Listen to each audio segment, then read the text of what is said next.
Welcome to Seniors in Action. It's good to be with you today. I'm Michael Scott. I'm your host for this channel. And today we're going to be talking about cryptocurrency again. Many of you, if you don't invest in cryptocurrency whatsoever, you don't really need this video. But if you do invest in it, even a little bit, you're going to need some cryptocurrency tax software. And so I want to talk to you about what's in the marketplace and why, basically. So let's go ahead and get into it. Got our affiliate marketing disclaimer. And then what does this software do? Normally if you are investing in stocks and bonds, you get at the end of the year to do your taxes what's called a 1099-B, which is a consolidated statement from your brokerage company. And that combines your gains and losses and tells you what you sold and what the basis was of what you sold for the year.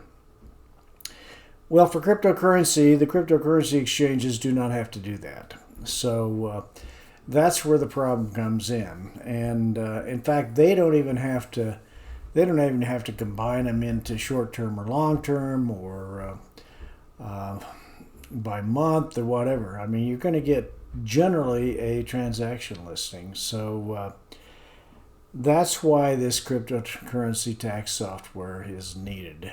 So if you've got even 20 trades or 10 trades, I mean, this stuff's going to help you, and it doesn't cost a lot. So it's not a bad software product to have. So basically, it's not a product that's going to do your tax return, but it is a product that's going to calculate your gains and losses, your short-term gains and your long-term gains as well at the end of the year. But there are some peculiarities in it. These products are a little bit different, and so you need to be a little bit beware when you buy one of these products. You need to look into it very closely. So let's get into it, okay? Some of the features, they summarize and calculate long-term, short-term gains. Some of them will produce Form 8949, which is your tax form that summarizes those long-term and short-term gains in a tax worksheet. And it can calculate Schedule B. And that may be helpful, it may not be helpful. I mean, if you're using tax software, all you got to do is put your stuff in the tax software and it's gonna do it, so you don't need this cryptocurrency tax software to do it for you. But some of the products you get into, I mean, some of the problems, I mean, these products are designed to work with certain exchanges, with certain wallets, with certain coins or tokens. And so you've got to make sure that they work with what you've got and what you've invested in, all right? Some work with all countries, a lot of countries. Some just work with the United States. Some prepare files that can be imported into tax preparation software like TurboTax. And some have a portfolio management process with it where you can actually use it all year long and see what's in your portfolio and how the portfolio is changing, that type of thing. So these are things that you need to look for, and we'll get into this in a few minutes. And then all of them offer one type of support or another. Let's face it, any software support in the United States today or anywhere in the world sucks, I think. I mean, it's terrible. You're lucky if you get to do it by email or you got a chat room anymore. You certainly can't talk to a human being. But you do need to look at the support options on these things, okay?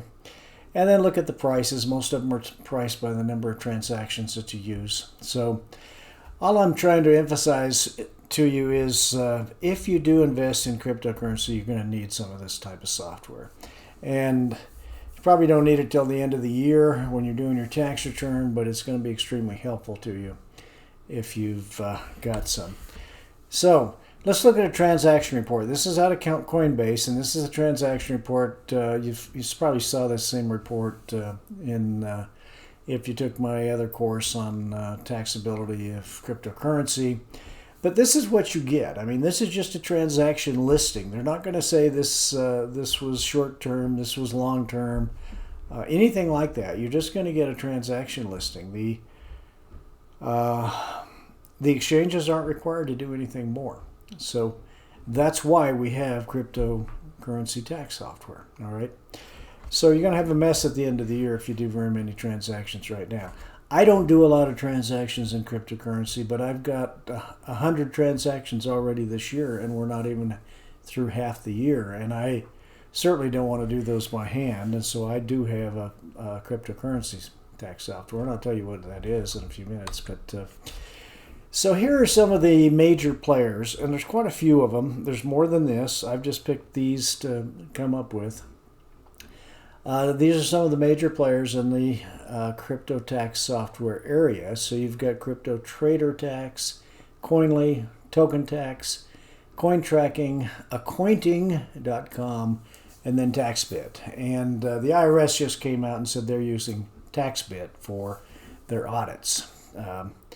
Now, when I look at TaxBit, I don't think the features are there really that the IRS needs, and maybe TaxBit is going to build them out for the IRS so that it's a little bit more rigorous type platform. But so what you need to do is you need to look at the wallets that you have, and you need to look at the exchanges that you deal with, and you look at the coins, and then see if this particular tax software will support that, because not all of them support all your wallets or all your coins or all your exchanges. And so that's why it's important to look around. You can see that Crypto Trader Tax only works with 8 wallets, for example, where Coinly works with a bunch more. And Coin Tracking only works with 9. I like Coin Tracking, but it only works with 9 wallets, and it wouldn't work with the wallets that I had. So Accointing looks pretty good. It's got nice features and stuff, but I had a problem. I had a problem with Accointing signing up with it, and then I couldn't get any support out of them. So TaxBit only works with 10 wallets. So in the end, I chose Coinly, and I like Coinly. It works with all my wallets, it works with the exchanges, and it works with all the coins that I use. So it's been very good, and it does have portfolio management in it, which some of them do not have portfolio management. So I like it. The support is okay. If you can get a free copy of one of these things, and some of them do have a free copy, and when I say free copy, they actually let you use it without charging you.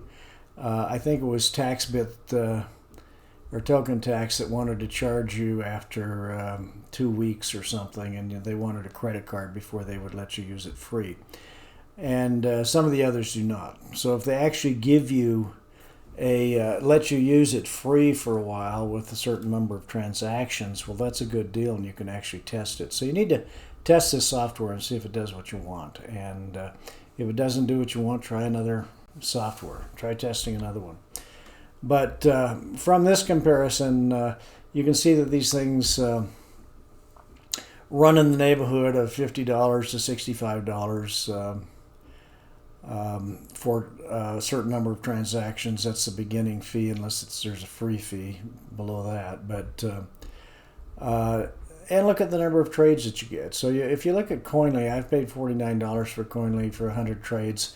By the end of the year, I'm going to have to move up to their more expensive one. And they don't bother you during the year. It's just at the end of the year when you want your report, they're going to say, okay, you need to pay more money. So you need to be prepared for that if you go over their trade limit. All right, so let's look then at what to look for before you buy. And I mentioned some of this. Does it support your wallets? Does it support the exchanges that you're on? Does it support the coins or tokens that you've got? And then I would send in a support question and see how fast they answer it. And good luck with that, because I don't think anybody answers anything very quickly anymore. And then how often is the data in your wallet synced?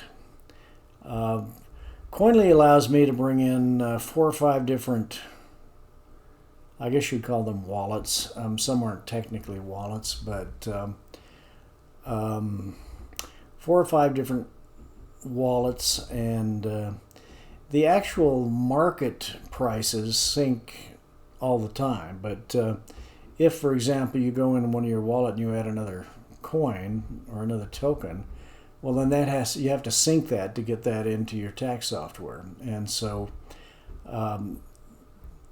although you may have an automatic sync on it, you've got to manually sync it if you do something like that. So look and see how often it's synced, and like I say, look for a free version. If they don't have a free version that you can actually look at and test and see how you like it, I wouldn't mess with them. But so that's it. I mean, Coinly's my choice, and like I say, you're going to need this stuff. You may be a senior citizen, but maybe you're aggressive and you're liking cryptocurrency. And so if you do, like I say, you're going to need some of this. So thanks for watching. I'll see you again next time. And if you haven't liked the channel or if you haven't subscribed, please do so.